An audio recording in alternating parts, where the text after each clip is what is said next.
Toutes les informations que je présente sont exclusivement de sources extraterrestres, notamment de mon mentor et principal contact Zen, à l'écrit et en audio depuis le début de l'année 2016.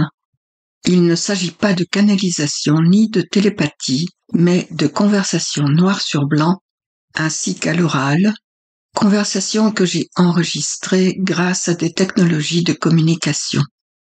Pour preuve, vous pouvez entendre la voix de Zen dans ma vidéo sur YouTube, numéro 2023-115, et trouver d'autres informations dans mes 4 livres, notamment dans Premier Contact. Nous continuons aujourd'hui à explorer le thème des manipulations temporelles et les projets Rainbow et Montauk, des expériences secrètes d'invisibilité, de téléportation et de manipulation de l'espace-temps. Le projet Racine commence en 1930 sous le nom projet Rainbow comme arc-en-ciel. Ce projet aurait débuté sous la direction de Nikola Tesla, dont le cœur du travail était, comme vous le savez probablement, l'électricité, les fréquences et le magnétisme, associés à d'autres scientifiques qui exploraient l'invisibilité optique.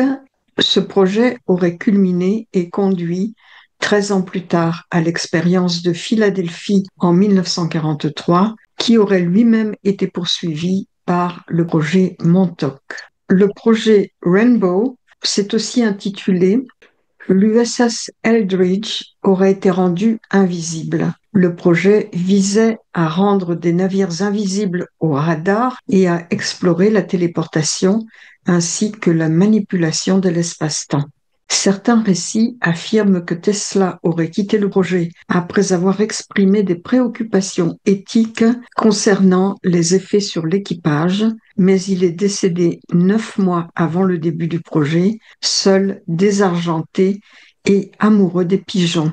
Le projet Rainbow est le nom officiel de l'expérience de Philadelphie qui s'est produite entre Philadelphie en Pennsylvanie et le port de Norfolk en Virginie en octobre 1943. Ce projet visait à rendre invisible le destroyer USS Eldridge grâce à des champs électromagnétiques. En réalité, les expériences sont réelles et sont effectivement menées à cette époque. En fait, la marine américaine faisait des essais de démagnétisation consistant à entourer des navires de câbles parcourus par un courant électrique pour les rendre invisibles aux armes à détection magnétique telles que des mines et des torpilles et non au regard humain. Ils ont envoyé l'équipage à terre et ont entouré le bâtiment de gros câbles afin de brouiller sa signature magnétique. Des contractuels participaient à l'opération et bien sûr, il y avait des navires marchands tout autour. Alors, des marins de la marine marchande ont très bien pu entendre des militaires dire quelque chose comme « ils vont nous rendre invisibles », c'est-à-dire en fait indétectables pour les torpilles magnétiques. Le but c'était cela, c'était de rendre les bâtiments indétectables par les ennemis, notamment la Russie. Nous voyons ici le sous-marin USS Jimmy Carter en cale sèche, donc c'est bel et bien un sous-marin concret qui est en train d'être démagnétisé. Ici, vous voyez tous les poteaux et les câbles où ils essayent justement de le démagnétiser pour le rendre invisible à la détection.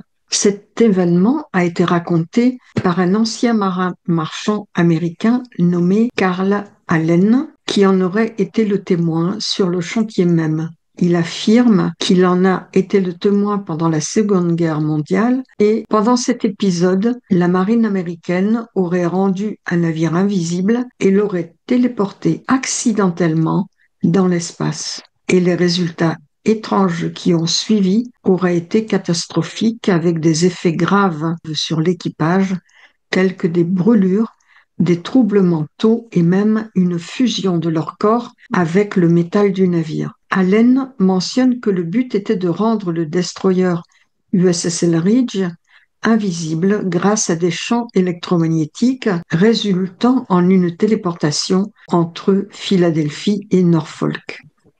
Faisons un saut dans le temps jusqu'au projet Montauk dans les années 70-80.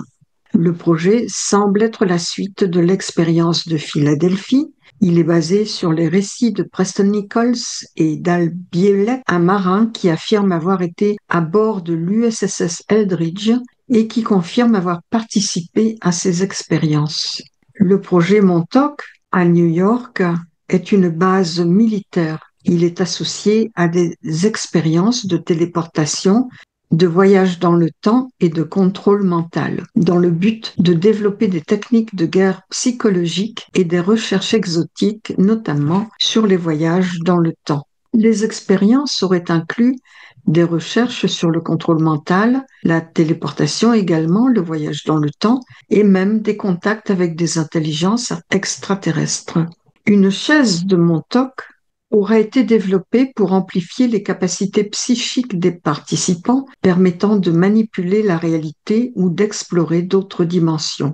L'une des personnes qui ont été utilisées s'appelle Alexander Duncan, qui faisait partie du service des renseignements. Il a réussi à se libérer des ordres et de leur doctrine suffisamment au point de dénoncer les horreurs commises sur l'humanité par le secteur secret. Mais il avait subi trop de traumatismes pour s'en libérer complètement. Son rôle dans la découverte de sa propre implication dans le projet Montauk a été crucial pour comprendre la psychologie de ce qui était mis en place en compagnie de Preston Nichols, qui était l'ingénieur du temps et qui a écrit un livre sur les expériences de Montauk.